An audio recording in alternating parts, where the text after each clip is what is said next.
What's up, guys? It's Lord Both here with another video, and it's literally the day of launch for Monster Hunter Wilds, and it already might be a massive success. As you can see here from the Steam chart numbers, the game has peaked at 1.3 million players, and even though it's middle of the day today here in America, the game is still holding strong at over 800,000 players. And I know what your immediate reaction is. You're saying, but Lord Botha, you said Avowed couldn't be a failure or thought of as an immediate failure just because it had kind of low Steam numbers compared to a lot of other games, even though it had a lot higher Steam numbers compared to a vast number of other games than that. So what's the deal here? Why are you now saying that big Steam numbers mean that the game is automatically doing well? Well, because in the case of Avowed, there was a whole bunch of other factors that people weren't really considering that we didn't know. Like, we didn't know the budget of Avowed.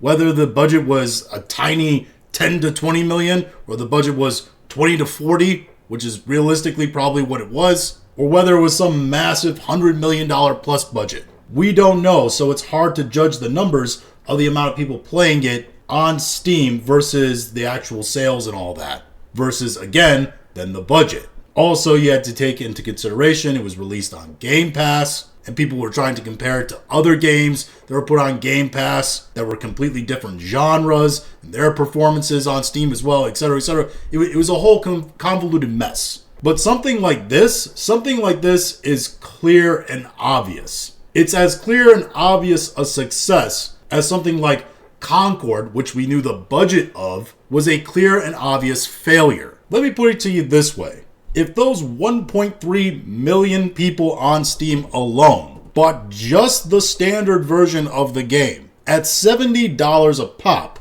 that gets the game to $91 million in sales. The budget spent for the last Monster Hunter game, which was Monster Hunter's Rise, was about $40 million. So let's say that they doubled the budget of that game, and this game cost $80 million to make. Let's say it went even over that more. Let's say this game costs $100 million to make. Even then, we're almost at $100 million just with the Steam player sales.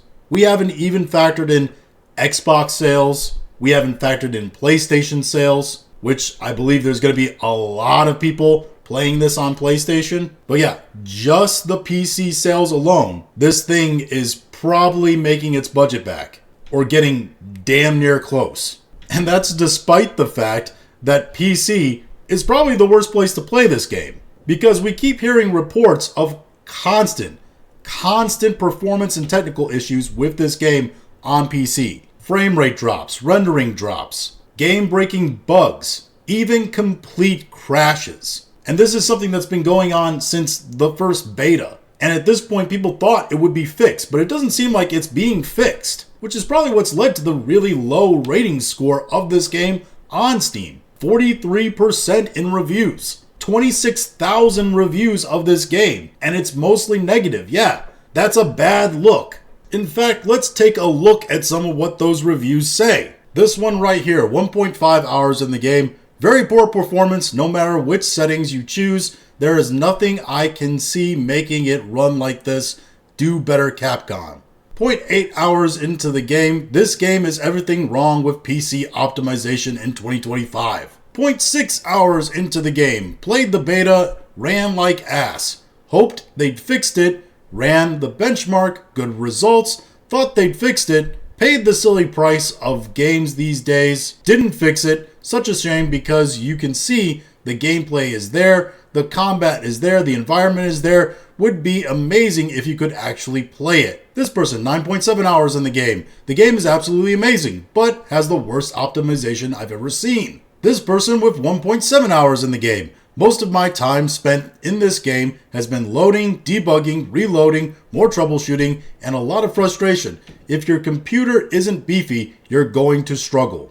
And finally, this one with 2.8 hours in. I'm sure this game would be great if I could actually play it. And those weren't really cherry-picked reviews. Those were some of the top reviews on the Steam page. It was just people endlessly complaining about the optimization issues for PC. and generally saying that the game ran bad on PC, with bugs and crashes and all that. But despite all that even, this game is making money hand over fist on PC alone. Imagine what it's also doing on consoles, numbers that aren't available to us. Now, like I said, some things you have to sift through certain circumstances and ask what the budget was and etc, etc. But this is one of those things where it's pretty clear and obvious this thing is going to be a massive success story. Barring some incredible catastrophe, I just don't see how this game isn't one of the biggest moneymakers of the entire year. But those are just my thoughts on all this. If you have your own thoughts, go ahead and leave them in the comments. If you liked this video, go and like, share, and subscribe. If you didn't like this video,